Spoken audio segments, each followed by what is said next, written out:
Saudara yang terkasih di dalam Kristus, Pak Samuan, GKJ Argo Mulyo, dan Bapak Ibu semua dimanapun panjenengan berada. Saat ini kita akan bersama-sama dengan keluarga kita akan mendengarkan firman Tuhan, belajar, dan juga melakukannya di dalam kehidupan sehari-hari. Sebelumnya mari kita bersatu di dalam doa. Kami bersyukur ya Allah untuk kehidupan yang Kau berikan kepada kami.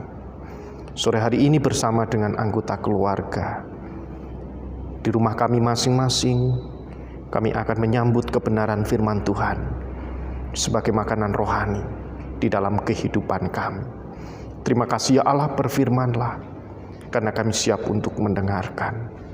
Di dalam Kristus Sang Sumber Firman yang hidup, kami berdoa. Amin. Saudara yang terkasih di dalam Kristus, firman Tuhan pada sore hari ini terambil di dalam Kitab Bilangan pasal 21 ayat 7 yang demikian. Kemudian datanglah bangsa itu mendapatkan Musa dan berkata, "Kami telah berdosa, sebab kami berkata-kata melawan Tuhan, dan engkau berdoalah kepada Tuhan, supaya dijauhkannya ular-ular ini daripada kami." Lalu Musa berdoa untuk bangsa itu. Demikianlah sabda Tuhan, yang berbahagia kita semua, yang selalu merindukan firman Tuhan, serta melakukannya di dalam kehidupan sehari-hari. Haleluya. Ibu, bapak, dan saudara yang terkasih di dalam Kristus, perjalanan kehidupan manusia tidak lepas dari masalah, pergumulan, dan bahkan sakit penyakit yang terus dialami oleh manusia. Tetapi Tuhan mengatakan kepada umat manusia bahwa segala sesuatu yang terjadi itu tetap di dalam kendali dan juga rencana Allah. Bacaan kita di dalam kitab Bilangan, di situ menceritakan bagaimana keadaan umat Israel ketika mereka memberontak kepada Tuhan, padahal Tuhan sudah membebaskan mereka dari perbudakan di tanah Mesir sebelum mereka menuju ke tanah Kanaan atau tanah perjanjian. Harusnya mereka sadar bahwa umat Israel sudah mendapatkan kemenangan. Umat Israel seharusnya sadar bahwa Tuhan menyertai perjalanan kehidupan mereka setiap hari, setiap saat, dan bahkan sudah disediakan segala sesuatu ke depan agar umat Israel itu tetap percaya dan mengandalkan Tuhan. Apa yang terjadi ketika bangsa Israel diperhadapkan dengan sebuah masalah? Mereka mencoba untuk pulih dari masalah mereka dengan kekuatannya sendiri, tanpa datang kepada Tuhan di dalam doa. Bangsa Israel sadar bahwa saat ini mereka mengalami masalah ketika banyak ular, dan banyak sekali umat Israel yang sedang digigit ular dan membutuhkan pertolongan. Ternyata bangsa Israel masih lupa untuk mereka berdoa memohon pertolongan kepada Tuhan. Di dalam Alkitab ada banyak contoh bagaimana umat itu diingatkan untuk berdoa agar mereka dapat terus dituntun di dalam kehidupan, khususnya ketika mencari kesembuhan, agar hidupnya bisa kembali pulih seperti sedia kala. Salah satu contoh bisa ditemukan di dalam Perjanjian Lama. Setelah Allah membebaskan bangsa Israel dari Mesir, mereka harus mengalami penundaan selama sekitar 40 tahun sebelum memasuki tanah perjanjian. Penundaan ini adalah karena kesalahan umat Israel sendiri. Mereka tidak suka mana mereka berada, di mana mereka berada, dan mereka tidak suka makanan yang disediakan Tuhan, yaitu mana dan juga madu. Nah, ibu bapak dan saudara yang terkasih di dalam Kristus, seringkali manusia terjebak di dalam keinginannya sendiri. Seringkali manusia terjebak dengan apa yang sedang terjadi, dan bahkan masa lalu menjadi masalah untuk manusia itu bisa melangkah ke depan untuk melanjutkan perjalanan kehidupan. Alkitab mengatakan setelah mereka berangkat dari Gunung Hor, berjalan ke arah Laut Tiberau untuk mengelilingi tanah Edom, maka bangsa itu tidak dapat lagi menahan hati di tengah jalan. Lalu mereka berkata-kata melawan Allah dan Musa, "Mengapa kamu memimpin kami keluar dari Mesir supaya kami mati di padang gurun ini? Sebab di sini tidak ada roti dan tidak ada air. Dan akan makanan hambar ini kami telah muak." Bilangan 21 ayat 4-5. Mereka bisa saja membawa masalah-masalah itu kepada Tuhan. Ketika di tengah perjalanan mereka ternyata kecewa, apa yang mereka alami, apa yang mereka rasakan ternyata jauh lebih berat dibandingkan ketika mereka menjadi budak di tanah Mesir. Ketika mereka sudah senang bangga keluar dari Mesir, wah bebas. Tetapi pada kenyataannya, ketika diberhadapkan dengan situasi yang lebih berat, mereka justru mengingat masa lalunya ketika masih menjadi budak di tanah Mesir.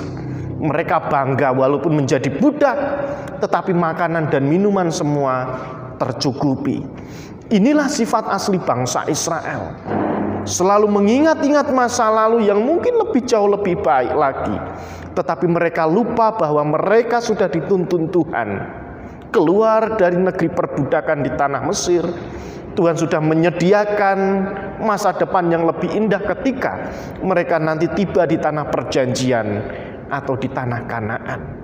Sifat asli bangsa Israel terlihat ketika mereka mengalami permasalahan kehidupan. Tetapi mereka sebaliknya tidak berdoa dengan masalah yang saat ini dialami. Harusnya umat itu berdoa, memohon pertolongan, memohon belas kasihan agar mereka dituntun bisa melewati setiap masalah yang sedang dihadapi.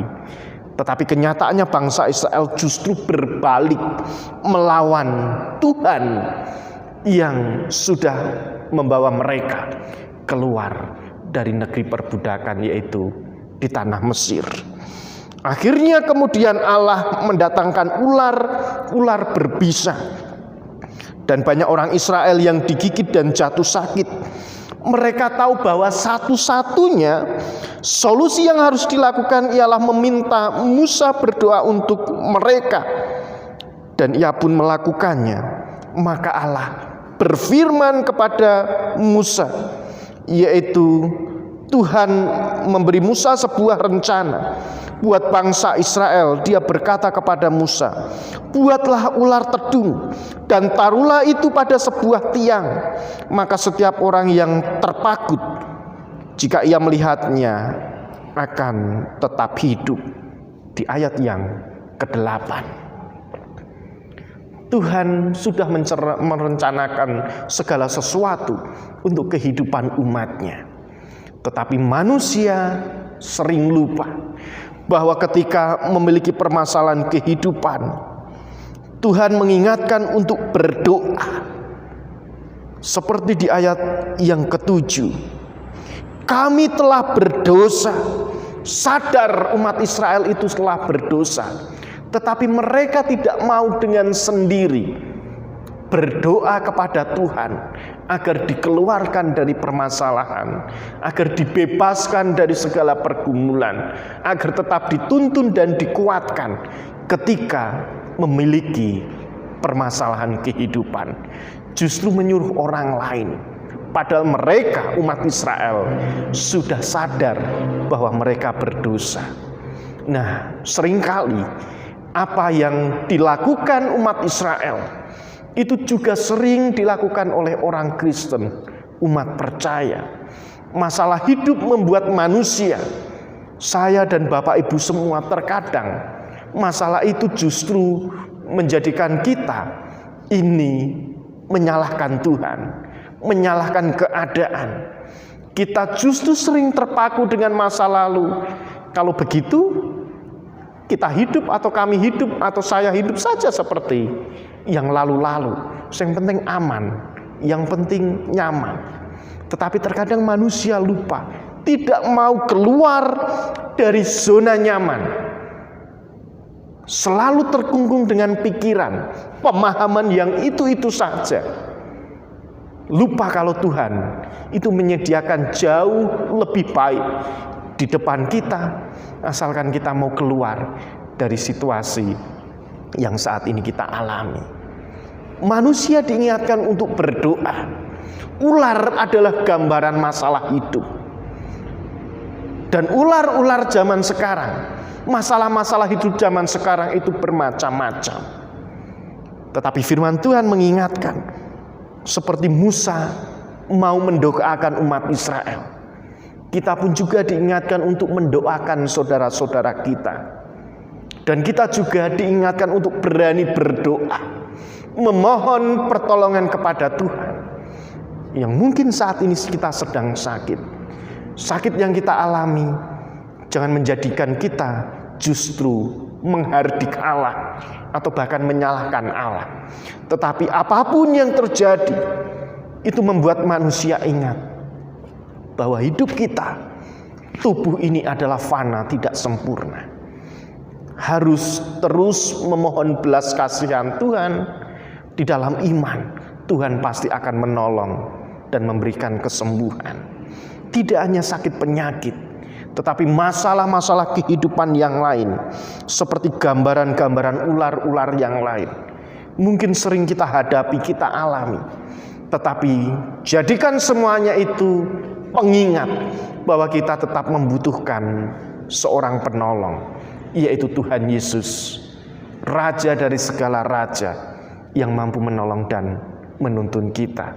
Oleh sebab itu mari bersama-sama, terlebih di dalam situasi pandemi COVID yang saat ini kita alami, banyak orang terpapar COVID, banyak orang tidak bisa berjumpa, banyak orang tidak bisa berkumpul.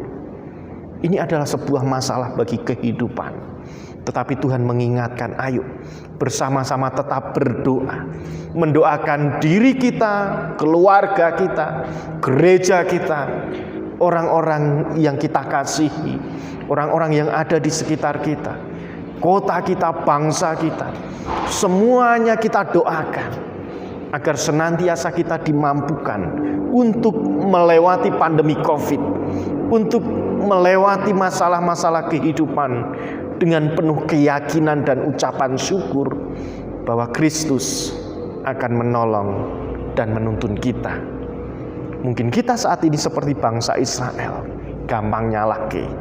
Situasi yang seperti ini mudah tersulut emosi. Situasi yang sedang terjadi membuat kita seringkali mengambil jalan pintas. Tetapi firman Tuhan mengingatkan, ayo berdoa.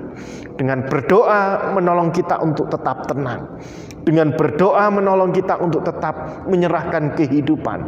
Dan dengan doa kita masih memiliki nafas kehidupan sebagai orang percaya. Selamat menikmati kehidupan bersama keluarga. Tetap berdoa dan tetap berharap Roh Kudus menolong dan menuntun kita. Amin.